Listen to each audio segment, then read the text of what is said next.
The princess and the human, ch16, as Githey entered Nadine's chambers, she was accompanied by two servants who were each pushing a tray with food into the room, before taking a bow and leaving. First meal, the doctor said in a weak attempt of a joke. She then realized that the room was apparently empty. Nadine was neither in her bed nor at the desk. Also, the wardrobe was open for some reason, even though there was nothing in it. After a few steps into the room, Githey finally spotted her. The small alien was lying on the ground. No, that was just how it looked at first. In reality, she was holding her body in a straight line, using one hand to repeatedly push herself upward while the other was resting on her back.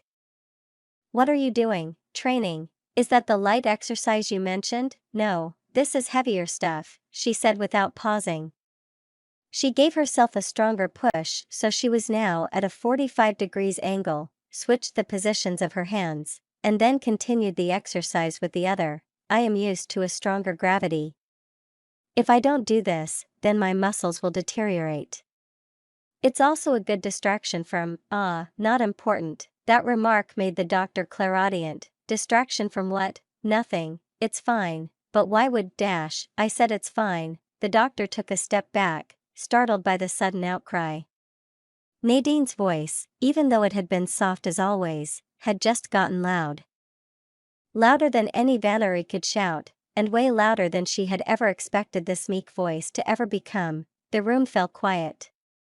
Only a moment later, Nadine's eyes sprung wide open in realization and she scrambled to her feet. I am sorry, I didn't want.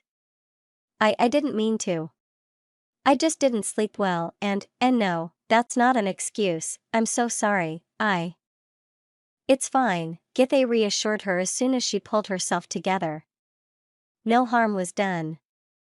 Let's just get to the taste testing. I also brought some of the guther fruits you seemed to like yesterday, just in case none of the other stuff makes a proper first meal. The corners of her mouth moved slightly upwards. Apparently, this so-called smile was a gesture that could mean a load of things, depending on the context, but it usually stood for either friendliness or joy. It was one of many, many expressions the alien girl's face was capable of. Sure, there were endoskeletal races in the Alliance, but none of them were able to move their faces that much. Just how many muscles does her face have?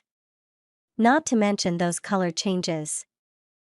You know, Nadine's soft voice pulled her out of her thoughts. It is kinda interesting that the translator calls it first meal, even though it is not exactly what my people would call first meal. The doctor cocked her head. What else would that refer to?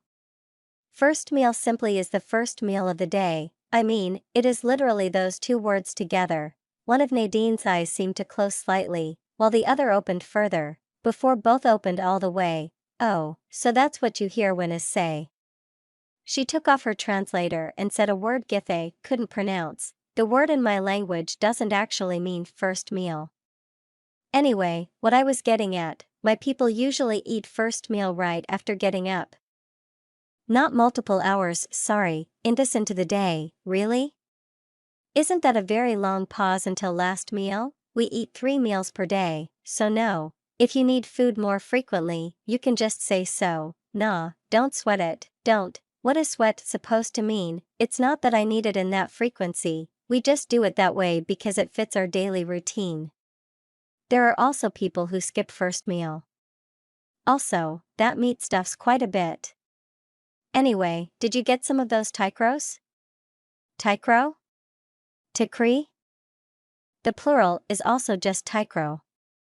Though I have no idea why you are so excited about those. Well, it's cattle feed, right? Yes, especially onriks love it. Why? Well, that means it's probably highly nutritious. Sure, they might need other things, but worth a try. Githey pointed to one of the platters and took the lid off. The ones on the right are raw, the left boiled, just as you wanted. But be careful, the raw ones are quite with a loud crunching sound. Half of the tuber disappeared in the small alien's mouth. Hard. How strong is your jaw? Not sure. I think it wash around 80 kilograms. Show. Ah, right. We forgot to weigh me. Dunno how much that ish. but it sh at least 700 Vaish. Before Githe could comment on that, Nadine held her hand in front of her mouth and spit the piece she bit off back on the plate. Tastes like dry flour, bah. She then took a boiled one. It had soaked quite a bit of water and was now bigger and a bit squishy. Taking a bite caused some of the water to get squeezed out, but it didn't stay in Nadine's mouth for long. Ugh, how the hell can something be that moist, yet still taste like dry flour? The rest of the taste testing didn't go too bad. Nadine could eat around 1/4 of the things prepared this time. However, Githe had one more thing for her. This powder contains sodium chloride, potassium, and the like. If you mix a bit with our normal tap water, you should be able to cover some of your necessities. Wow. Thanks, Doc, that's dash, but remember, this stuff is toxic to us, so be careful. Don't worry, I'll dash. A knock on the door interrupted them. I have a package for Lady Nadine, one of the maids said upon entering. Together with a message, I tried to finish the first set as quickly as possible. The rest will take a bit longer. With a bow, she placed the small box on the desk and left. It only took Nadine a few moments to practically rip it open. The first thing she took out was a strange, small wooden plate with leather straps on it. Would you look at that, those are actually proper sandals. And the rest, what fabric is that? It feels amazing, probably goan silk, one of the highest quality materials you can find on Homey. Okay, the baby blue thing is the top, and the mint green looks like a skirt. Let's see. Nadine jumped off her chair, threw away her blanket, and put on her new clothes. The baby blue top covered her upper torso in a slightly triangular shape while leaving the shoulders free. The mint green skirt was fairly long as it almost reached her knees, and was held in place by a thin belt with 3 blue gems in the buckle.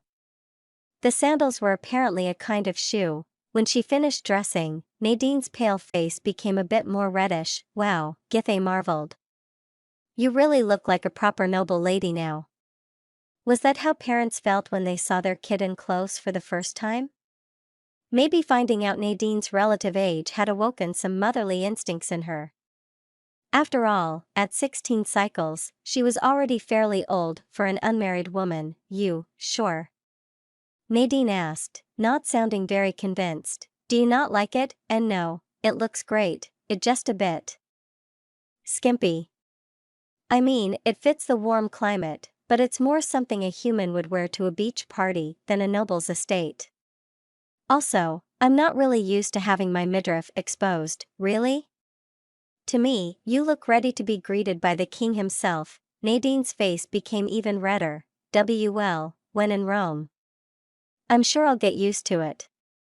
Definitely better than running around in bedsheets. Githe took a deep breath. There was no point in postponing it. She needed to talk about the things Kirtine had discovered, even if it was just to confirm they were normal for her kind. By the way, I never asked you about your sleeping habits. Sleeping habits? Yes, just to confirm your needs are covered. Krusnell, for example, need fairly large beds, because they move a lot during their sleep. That was a lie. No species she knew moved in their sleep. Do humans move as well? Not really. Some do it a bit when they dream or have a nightmare. The doctor cocked her head. Dream? What's that? Wait, seriously? You guys don't dream? How do I explain that? When we sleep, our brain processes the information it gathered. During that time we see things, sometimes lucid, sometimes weird, sometimes complete bullshit. So a hallucination? Not, really? Or is it? Now that you ask. I wonder if that is similar, and that happens every night? Yes, although most of the time you forget it the moment you wake up. Githe nodded in fascination. Was her thrashing around because of a dream? And the other thing you mentioned, nightmare? That is a bad dream. Imagine your worst fears coming true, and you are right in the middle of it. Your heart is pounding so loud that it feels like you're alarming the whole world of your presence. You try to hide, but you always get found immediately. You try to fight, but your arms are so weak you almost can't lift them. You try to flee, but your legs are so heavy that you barely move forward. You scream for help, but all you can muster is a faint whisper. And when it seems as if everything is too late, you wake up, but you are not fully awake yet and can still see the horrors in the darkness of your room. You don't know what is real and what isn't. Slowly, everything calms down and the dream starts to slip your mind. You can't remember what exactly you have seen, all you remember is the fear and despair you felt. You are exhausted, you want to sleep, but you dread what you'll see when you close your eyes again. You. With her head jolting up, Nadine snapped out of the trance she had seemingly talked herself into. Sorry, I didn't mean to. I'll take a walk, I need air." With that, the small alien left the room. Githe said nothing. Even if she had wanted to say something, she wouldn't have been able to. She just sat there, not moving a single muscle. She was a doctor. Throughout her career, she had seen a lot of gruesome and horrible things. Never in her life could she have imagined that one day, mere words would make her freeze in fear.